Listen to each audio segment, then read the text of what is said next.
ऐसा क्या हुआ था। मुंबई शहर के रहने वाले। यह कहानी उन 4 दोस्तों की है जिसके साथ कुछ ऐसी घटना घटी जिससे उनका पूरा जीवन ही बदल गया।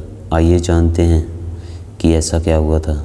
मुंबई शहर की रहने वाली प्रिया शर्मा और अपने दोस्तों के साथ रवि, साहिल, विजय के साथ शिमला जाने का प्लान बनाया।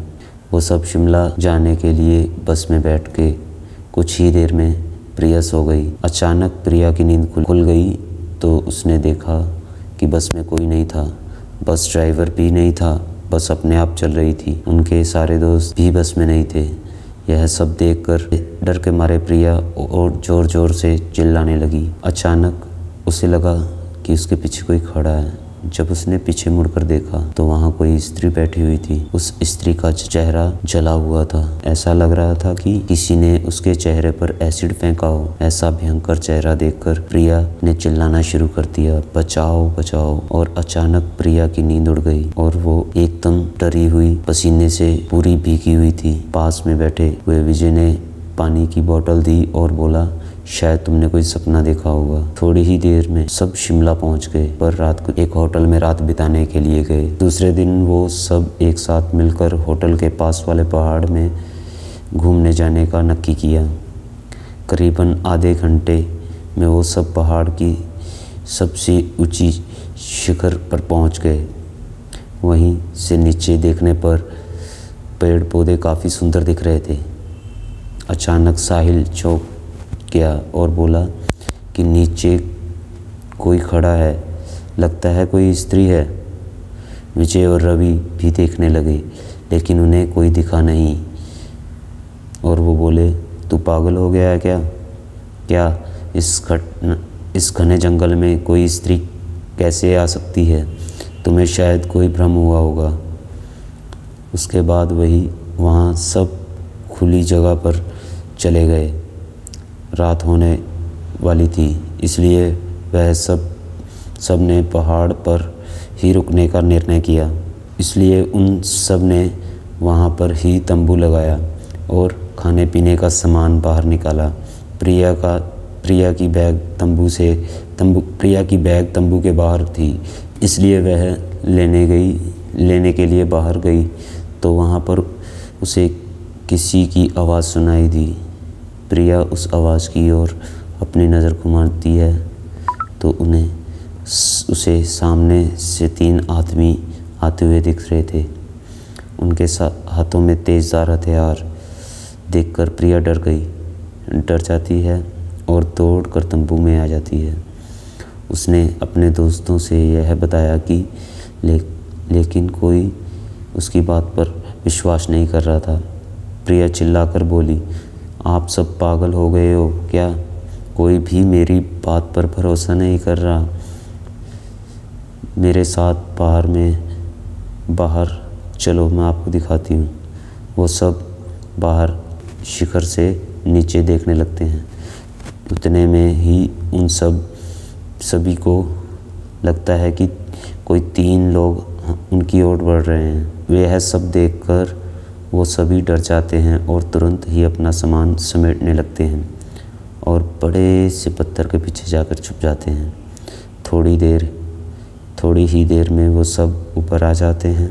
प्रिया देख रही है कि उनके हाथ पैर, शरीर आदमी जैसा बिल्कुल नहीं था। वो सब एक जगह पे बैठ जाते हैं और कुछ तांत्रिक विद्या शुरू कर देते हैं। उनमें से एक आदमी अपने हाथ की उंगली काट कर देता है, लेकिन अंधेरे की वजह से कुछ भी ठीक से दिखाई नहीं देता। अचानक उन चारों ने देखा कि एक औरत उन आदमियों के बीच में आके लेट जाती है। कोई नहीं जानता आखिर वो कहाँ से आई है। प्रिया ने कहा, मुझे कुछ समझ नहीं आ रहा है। आखिर यह सब हो क्या रहा है? मुझे बहुत ही डर लग रहा है। एक के बाद एक वो तीनों उस औरत को सूंघने लगते हैं। वहीं पे अचानक उस औरत ने अपनी उंगली उठाई और हमारी तरफ इशारा किया। हम सब डर गए।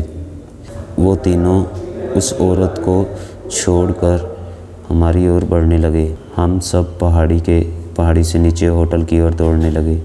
हमारी आवाज़ सुनकर तीनों हमारी ओर दौड़ने लगे। प्रिया और साहिल सबसे आगे थे और विजय और रवि उनके पीछे दौड़ रहे थे। प्रिया और साहिल होटल तक पहुंच गए, लेकिन रवि और विजय का कोई पता नहीं चल रहा था। हमने होटल वालों से उनके बारे में सभी बातें की तो उन लोगों ने कहा कि उस पहाड़ पे कोई नहीं जाता है और वो पहाड़ श्रापित है। जो भी जाता है वो वापस नहीं आता। आपकी किस्मत अच्छी थी, आप अभी भी जिंदा हो। लेकिन हमारे दोस्त रवि और विजय कभी नहीं वापस लौट के आए। हमने उन्हें ढूंढने की बहुत कोशिश की, पुलिस कंप्लेंट भी करवाई, लेकिन कोई फ़र्क नहीं पड़ा। दोस्तों, अगर आपको मेरी यह कहानी शिमला के पहाड़ श्रापित पसंद आई हो तो शेयर ज़रूर करना।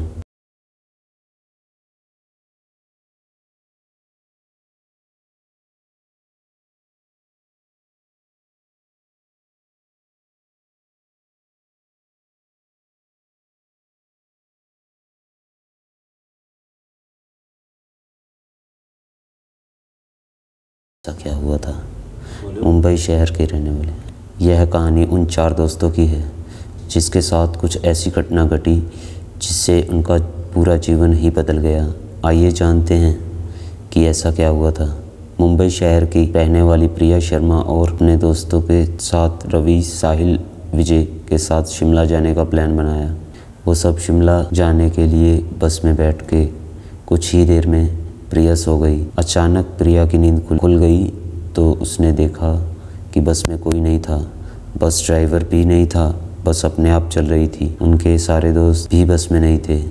यह सब देखकर डर के मारे प्रिया और ज़ोर ज़ोर से चिल्लाने लगी। अचानक उसे लगा कि उसके पीछे कोई खड़ा है। जब उसने पीछे मुड़कर देखा तो वहाँ कोई स्त्री बैठी हुई थी। उस स्त्री का चेहरा जला हुआ था। ऐसा लग रहा था कि किसी ने उसके चेहरे पर एसिड फेंका हो। ऐसा भयंकर चेहरा देखकर प्रिया ने चिल्लाना शुरू कर दिया, बचाओ बचाओ। और अचानक प्रिया की नींद उड़ गई और वो एकदम डरी हुई, पसीने से पूरी भीगी हुई थी। पास में बैठे हुए विजय ने पानी की बोतल दी और बोला, शायद तुमने कोई सपना देखा होगा। थोड़ी ही देर में सब शिमला पहुंच गए, पर रात को एक होटल में रात बिताने के लिए गए। दूसरे दिन वो सब एक साथ मिलकर होटल के पास वाले पहाड़ में घूमने जाने का नक्की किया।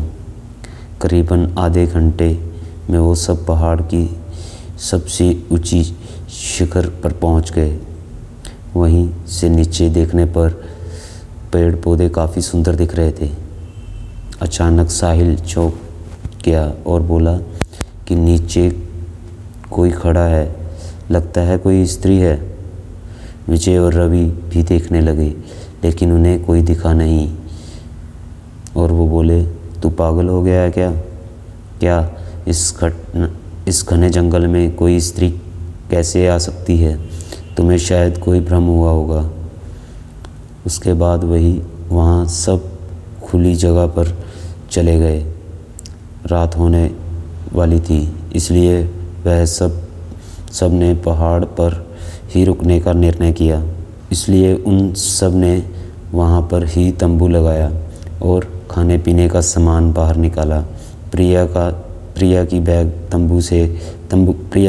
तंबू के बाहर थी, इसलिए वह लेने के लिए बाहर गई तो वहाँ पर उसे किसी की आवाज़ सुनाई दी। प्रिया उस आवाज़ की ओर अपनी नज़र घुमाती है तो उसे सामने से 3 आदमी आते हुए दिख रहे थे। उनके हाथों में तेज़धार हथियार देखकर प्रिया डर जाती है और दौड़कर तंबू में आ जाती है। उसने अपने दोस्तों से यह बताया कि लेकिन कोई उसकी बात पर विश्वास नहीं कर रहा था। प्रिया चिल्लाकर बोली, आप सब पागल हो गए हो क्या? कोई भी मेरी बात पर भरोसा नहीं कर रहा। मेरे साथ बाहर चलो मैं आपको दिखाती हूँ। वो सब बाहर शिखर से नीचे देखने लगते हैं। उतने में ही उन सभी को लगता है कि कोई 3 लोग उनकी ओर बढ़ रहे हैं। वे यह सब देखकर वो सभी डर जाते हैं और तुरंत ही अपना सामान समेटने लगते हैं और बड़े से पत्थर के पीछे जाकर छुप जाते हैं। थोड़ी ही देर में वो सब ऊपर आ जाते हैं। प्रिया देख रही है कि उनके हाथ पैर शरीर आदमी जैसा बिल्कुल नहीं था। वो सब एक जगह पे बैठ जाते हैं और कुछ तांत्रिक विद्या शुरू कर देते हैं। उनमें से एक आदमी अपने हाथ की उंगली काट कर देता है, लेकिन अंधेरे की वजह से कुछ भी ठीक से दिखाई नहीं देता। अचानक उन चारों ने देखा कि एक औरत उन आदमियों के बीच में आके लेट जाती है। कोई नहीं जानता आखिर वो कहाँ से आई है। प्रिया ने कहा, मुझे कुछ समझ नहीं आ रहा है, आखिर यह सब हो क्या रहा है। मुझे बहुत ही डर लग रहा है। एक के बाद एक वो तीनों उस औरत को सूंघने लगते हैं। वहीं पे अचानक उस औरत ने अपनी उंगली उठाई और हमारी तरफ इशारा किया। हम सब डर गए। वो तीनों उस औरत को छोड़कर हमारी ओर बढ़ने लगे। हम सब पहाड़ी से नीचे होटल की ओर दौड़ने लगे। हमारी आवाज़ सुनकर तीनों हमारी ओर दौड़ने लगे। प्रिया और साहिल सबसे आगे थे और विजय और रवि उनके पीछे दौड़ रहे थे। प्रिया और साहिल होटल तक पहुंच गए, लेकिन रवि और विजय का कोई पता नहीं चल रहा था। हमने होटल वालों से उनके बारे में सभी बातें की तो उन लोगों ने कहा कि उस पहाड़ पे कोई नहीं जाता है और वो पहाड़ श्रापित है। जो भी जाता है वो वापस नहीं आता। आपकी किस्मत अच्छी थी, आप अभी भी जिंदा हो। लेकिन हमारे दोस्त रवि और विजय कभी नहीं वापस लौट के आए। हमने उन्हें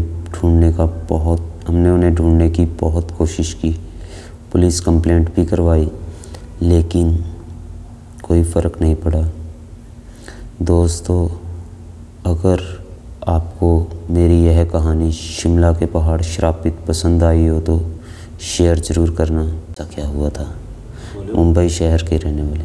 यह कहानी उन 4 दोस्तों की है जिसके साथ कुछ ऐसी घटना घटी जिससे उनका पूरा जीवन ही बदल गया। आइए जानते हैं कि ऐसा क्या हुआ था। मुंबई शहर की रहने वाली प्रिया शर्मा और अपने दोस्तों के साथ रवि, साहिल, विजय के साथ शिमला जाने का प्लान बनाया। वो सब शिमला जाने के लिए बस में बैठ के कुछ ही देर में प्रिया सो गई। अचानक प्रिया की नींद खुल गई तो उसने देखा कि बस में कोई नहीं था। बस ड्राइवर भी नहीं था, बस अपने आप चल रही थी। उनके सारे दोस्त भी बस में नहीं थे। यह सब देखकर डर के मारे प्रिया और ज़ोर ज़ोर से चिल्लाने लगी। अचानक उसे लगा कि उसके पीछे कोई खड़ा है। जब उसने पीछे मुड़कर देखा तो वहाँ कोई स्त्री बैठी हुई थी। उस स्त्री का चेहरा जला हुआ था। ऐसा लग रहा था कि किसी ने उसके चेहरे पर एसिड फेंका हो। ऐसा भयंकर चेहरा देखकर प्रिया ने चिल्लाना शुरू कर दिया, बचाओ बचाओ। और अचानक प्रिया की नींद उड़ गई और वो एकदम डरी हुई, पसीने से पूरी भीगी हुई थी। पास में बैठे हुए विजय ने पानी की बोतल दी और बोला, शायद तुमने कोई सपना देखा होगा। थोड़ी ही देर में सब शिमला पहुंच गए, पर रात को एक होटल में रात बिताने के लिए गए। दूसरे दिन वो सब एक साथ मिलकर होटल के पास वाले पहाड़ में घूमने जाने का नक्की किया। करीबन आधे घंटे में वो सब पहाड़ की सबसे ऊंची शिखर पर पहुंच गए। वहीं से नीचे देखने पर पेड़ पौधे काफ़ी सुंदर दिख रहे थे। अचानक साहिल चौंक गया और बोला कि नीचे कोई खड़ा है, लगता है कोई स्त्री है। विजय और रवि भी देखने लगे, लेकिन उन्हें कोई दिखा नहीं और वो बोले, तू पागल हो गया है क्या? इस घने जंगल में कोई स्त्री कैसे आ सकती है? तुम्हें शायद कोई भ्रम हुआ होगा। उसके बाद वहाँ सब खुली जगह पर चले गए। रात होने वाली थी, इसलिए वह सब ने पहाड़ पर ही रुकने का निर्णय किया। इसलिए उन सब ने वहाँ पर ही तंबू लगाया और खाने पीने का सामान बाहर निकाला। प्रिया की बैग तंबू के बाहर थी, इसलिए वह लेने के लिए बाहर गई तो वहाँ पर उसे किसी की आवाज़ सुनाई दी। प्रिया उस आवाज़ की ओर अपनी नज़र घुमाती है तो उसे सामने से 3 आदमी आते हुए दिख रहे थे। उनके हाथों में तेज़धार हथियार देखकर प्रिया डर जाती है और दौड़कर तंबू में आ जाती है। उसने अपने दोस्तों से यह बताया कि लेकिन कोई उसकी बात पर विश्वास नहीं कर रहा था। प्रिया चिल्लाकर बोली, आप सब पागल हो गए हो क्या? कोई भी मेरी बात पर भरोसा नहीं कर रहा। मेरे साथ बाहर चलो, मैं आपको दिखाती हूँ। वो सब बाहर शिखर से नीचे देखने लगते हैं। उतने में ही सभी को लगता है कि कोई 3 लोग उनकी ओर बढ़ रहे हैं। वह सब देखकर वो सभी डर जाते हैं और तुरंत ही अपना सामान समेटने लगते हैं और बड़े से पत्थर के पीछे जाकर छुप जाते हैं। थोड़ी ही देर में वो सब ऊपर आ जाते हैं। प्रिया देख रही है कि उनके हाथ पैर शरीर आदमी जैसा बिल्कुल नहीं था। वो सब एक जगह पे बैठ जाते हैं और कुछ तांत्रिक विद्या शुरू कर देते हैं। उनमें से एक आदमी अपने हाथ की उंगली काट कर देता है, लेकिन अंधेरे की वजह से कुछ भी ठीक से दिखाई नहीं देता। अचानक उन चारों ने देखा कि एक औरत उन आदमियों के बीच में आके लेट जाती है। कोई नहीं जानता आखिर वो कहाँ से आई है। प्रिया ने कहा, मुझे कुछ समझ नहीं आ रहा है। आखिर यह सब हो क्या रहा है? मुझे बहुत ही डर लग रहा है। एक के बाद एक वो तीनों उस औरत को सूंघने लगते हैं। वहीं पे अचानक उस औरत ने अपनी उंगली उठाई और हमारी तरफ इशारा किया। हम सब डर गए। वो तीनों उस औरत को छोड़कर हमारी ओर बढ़ने लगे। हम सब पहाड़ी से नीचे होटल की ओर दौड़ने लगे। हमारी आवाज़ सुनकर तीनों हमारी ओर दौड़ने लगे। प्रिया और साहिल सबसे आगे थे और विजय और रवि उनके पीछे दौड़ रहे थे। प्रिया और साहिल होटल तक पहुंच गए, लेकिन रवि और विजय का कोई पता नहीं चल रहा था। हमने होटल वालों से उनके बारे में सभी बातें की तो उन लोगों ने कहा कि उस पहाड़ पे कोई नहीं जाता है और वो पहाड़ श्रापित है। जो भी जाता है वो वापस नहीं आता। आपकी किस्मत अच्छी थी, आप अभी भी जिंदा हो। लेकिन हमारे दोस्त रवि और विजय कभी नहीं वापस लौट के आए। हमने उन्हें ढूंढने की बहुत कोशिश की, पुलिस कंप्लेंट भी करवाई, लेकिन कोई फ़र्क नहीं पड़ा। दोस्तों, अगर आपको मेरी यह कहानी शिमला के पहाड़ श्रापित पसंद आई हो तो शेयर ज़रूर करना।